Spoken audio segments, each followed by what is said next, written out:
Welcome to Wetpixel Live. My name's Adam Hanlon. I'm the editor of Wetpixel, and we'd like to thank Nauticam for this episode. Nauticam do a huge range of housings, water contact optics, and other accessories, and please go and check them out at nauticam.com.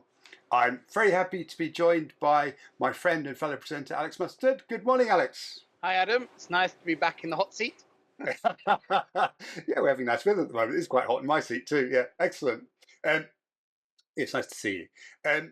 So I know that Alex has been trying out the new Nauticam viewfinders, and I guess the $1 million question is, how have you found them, Alex? I think, well, I mean, to put a bit of a teaser out for the rest of this episode, actually quite surprising. And in fact, the one I like the most, and the one actually I'm very keen to hang on to, is the one that when they came through to me, I actually contacted Nauticam and said, "Why have you sent me this one? I didn't want to test this one." So, but we'll come back to that in a second. So the only ones I've tried are the 45-degree viewfinders. This is an original Nauticam 45-degree viewfinder. And the reason that I like 45-degree viewfinders, and I know you like them, is many. Is first of all, when you're an underwater photographer, you're not standing up on your hind legs. You're typically in a more horizontal position. And the trouble of being in a more horizontal position is when you want to look through a camera, you need to bend your neck like that to look through a camera. So the reason 45-degree viewfinders are very popular with underwater photographers is it means we only have to tilt our head a small amount to be able to look through the camera rather than trying to look through like that. I would say for anyone who's never tried one is they do take a bit of getting used to, particularly for macro shooting. And most people on the first day or two of trying one really hate them. But once you've adapted to using a 45-degree viewfinder, you'll never want to go back to a straight one. And in fact, the reason I've been trying Nauticam's 45-degree viewfinders is I have no interest in trying the straight ones at all because I just know I won't get on with them. Now, I currently, use Subal housings, but that doesn't stop me using different viewfinders. I think it's often sometimes, people talk about in underwater photography, you can only use certain accessories with certain cameras. In reality, most of the things are quite interchangeable. Maybe you need to find a third-party supplier to provide an adapter, but often you don't. For example, on my Subal housing, I have a Nauticam vacuum valve that just screws into the standard thread. They both use the same thread on the housing. It's really no issue to change that. I know the Aquatica ones fit the Subals really well as well. And the same with the viewfinder is I can use the Nauticam viewfinder on my Subal housing.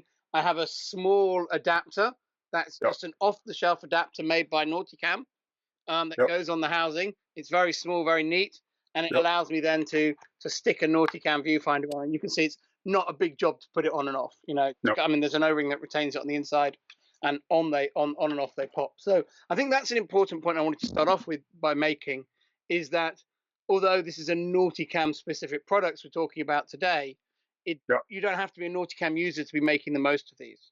Yeah, and I think that's a really important point, because in many ways, similar to some of the other accessories we've talked about, particularly to do with lighting, you may well have a viewfinder that goes through several iterations of housings, be that different camera models, different brands possibly, or both. And so it's a long-term investment rather than necessarily a short-term investment. I think that's quite, they are relatively expensive in terms of mind you, and all photography expensive, but they're not a cheap add-on, but they are something that's going to last and go through probably several different housing iterations with you. Most people would keep them over several. So I think that's a really good point, and it leads into another, that I think when we are talking about these viewfinders, you have to think of them as long-term investments, but they are also good investments because they tend to keep their value.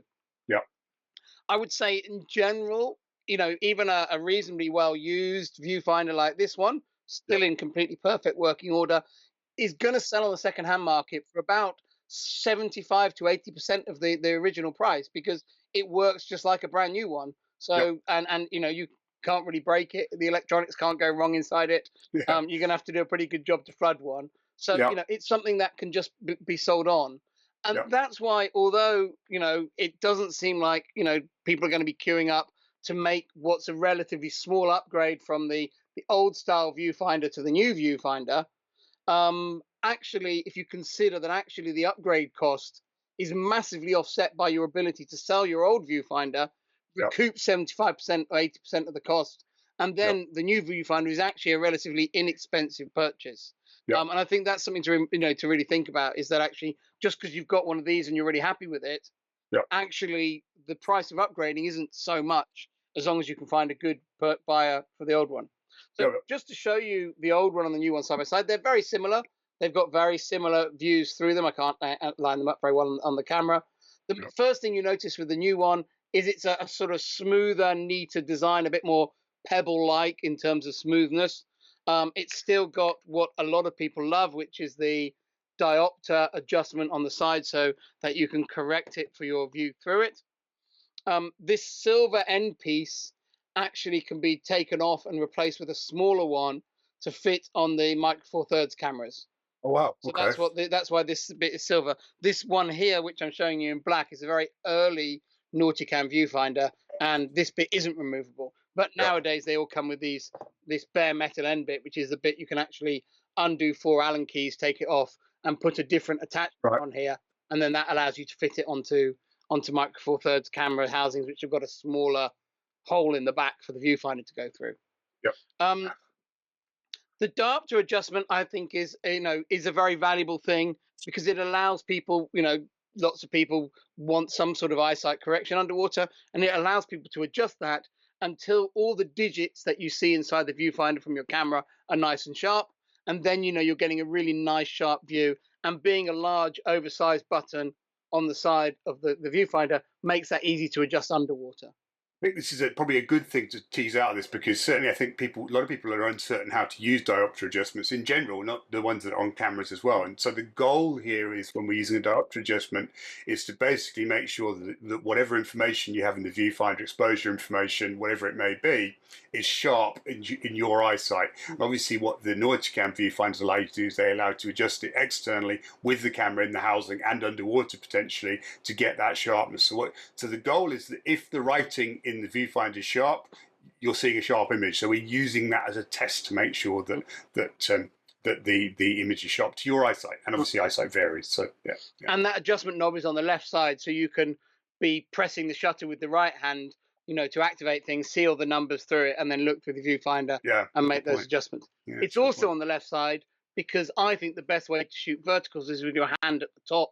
Yeah. And when you're shooting a vertical with this, if the this knob was on this side, it would stick out in front of the screen of the housing and stop you seeing the screen properly. Yeah. If you wanted to check your image or something. So that's the other reason it's on this side. Actually, on one of the very early Nauticam prototypes, it was on this side. Yeah. And we moved it across years and years ago. When I was, I remember it was this massive, great triangle we had when they were just developing these for the first time. Right. The other thing that I wanted to say about these is, I don't know all the details of what they've done to the optics, but there's no doubt when you look through it that it's a crisper image. Right. It's the same view. I'm not going to pretend, you look through this one and the pictures are bad, and you look through this one, the pictures are good. Yeah. They give you the same view. This is the 1:1 magnification 32-degree one, and I'll come on to why those numbers are important in a minute. It gives you the same view as the old one, but what you notice is there's a bit less chromatic aberration. The edges of everything are sharper. It's a little easier just to be really sure of that critical sharpness with the new viewfinder. But I wouldn't say it's day and night difference. I wouldn't say that if you've got one of these and you change to one of these, you'll be like, oh my god, I'm in a different world. You're just in a, oh yeah, this is all a bit nicer, it's all a bit better. Everything looks a bit better. But I have to say, if I hadn't been swapping backwards and forwards between them when testing, I probably wouldn't have noticed that big a difference on the image quality. But that better image quality when you switch to the new one is then with you every dive. It's a worthwhile thing, but not transformative. I think the important thing is that the original viewfinder is actually very competent. So it's not as if the degrees of improvement are always going to be smaller, because the original one's very good. And they are also very, very similar in size, similar in weight. There's no, I know when Seacam, for example, they introduced a new 45, they did make it lighter as well. Yeah, they did. To aid travel. I Yep. don't know how its weight compares to one of these. Right. But the thing that really interested me is that the viewfinder that Nauticam have created for the SLR users gives the same view as the old one, Yep. and it's called 32 degrees 1:1 magnification, Yep. which just tells you how big a scene it looks at. Yep. However, what really surprised me, and where I was hinting at the very beginning of this, was that actually the viewfinder I preferred for shooting is the one that Nauticam have introduced for the new mirrorless housings. Yep. And this gives a wider view inside the camera. Yep. So and it's got a 0.8 to 1 magnification. So your actual picture is slightly smaller through this one, Yep. but you see more space around it. Yep. And the reason that they do that is for the electronic viewfinders, they often have a either a shorter throw or a bigger area with information around the sides of the picture. And with the original viewfinders, you couldn't always see that very well. And that's Yep. not a Nauticam problem. That exists on lots of Oh, different yeah. camera companies' Yeah. viewfinders. This new one has got a wider view, less magnification. And so you can see that frame and you see the space around it.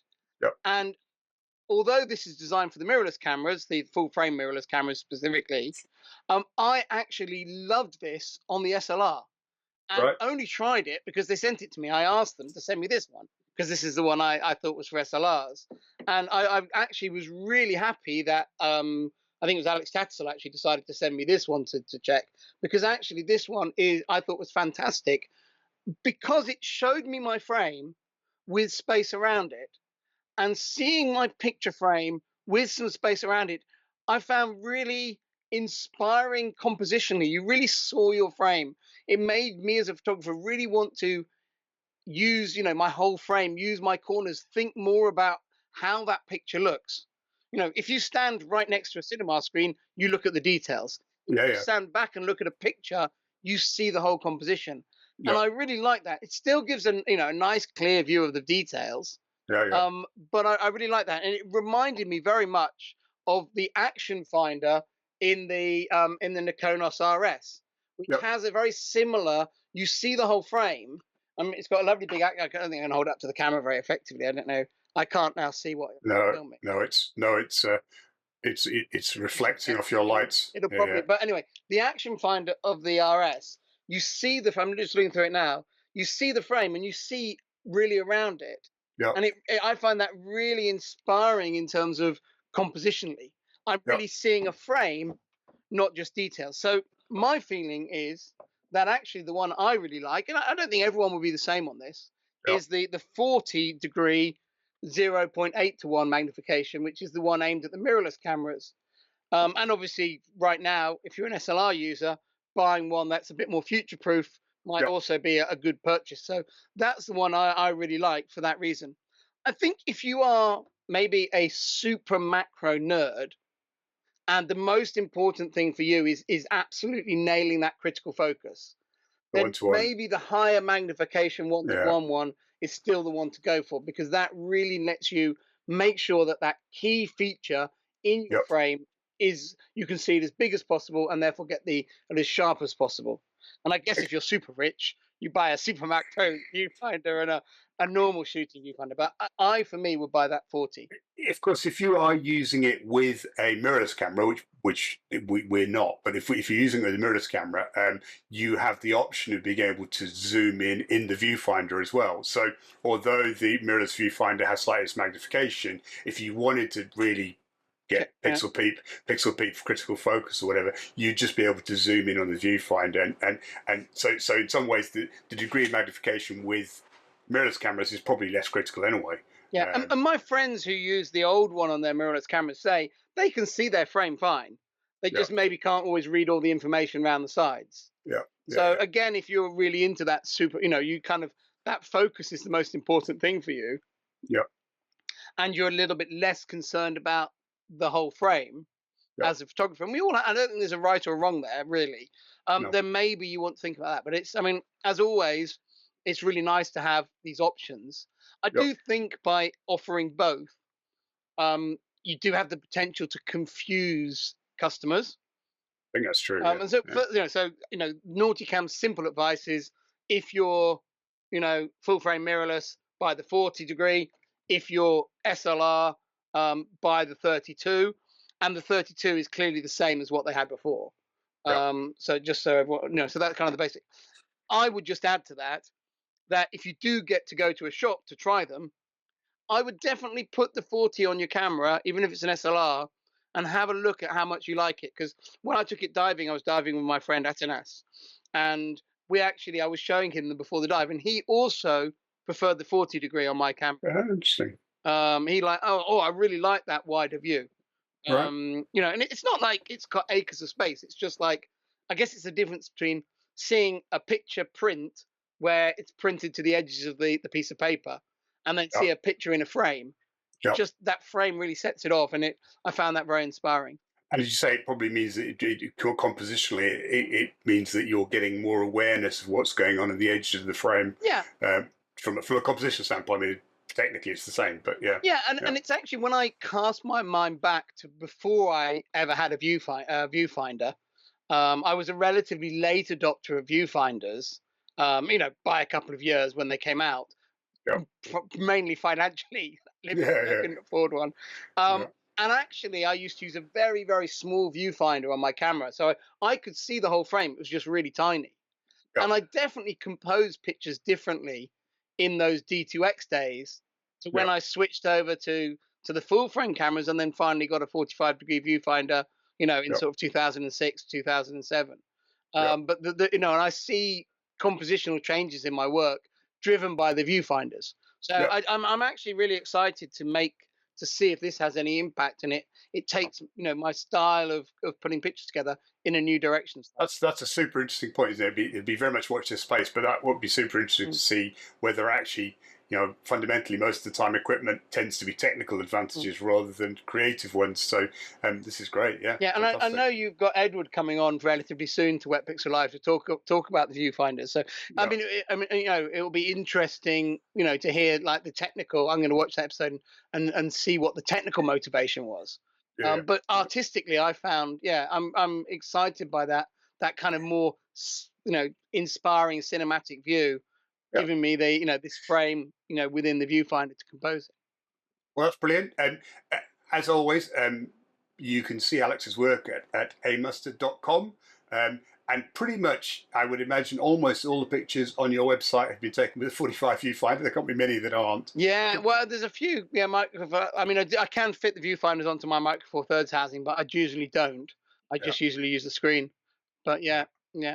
So so we can all sit and watch as he produces new images and gets them posted. We can sit and watch and see if his creative composition has changed due to viewfinders. It's been an interesting experiment, Alex. I look forward to that. So thank you very much. It's a pleasure as always.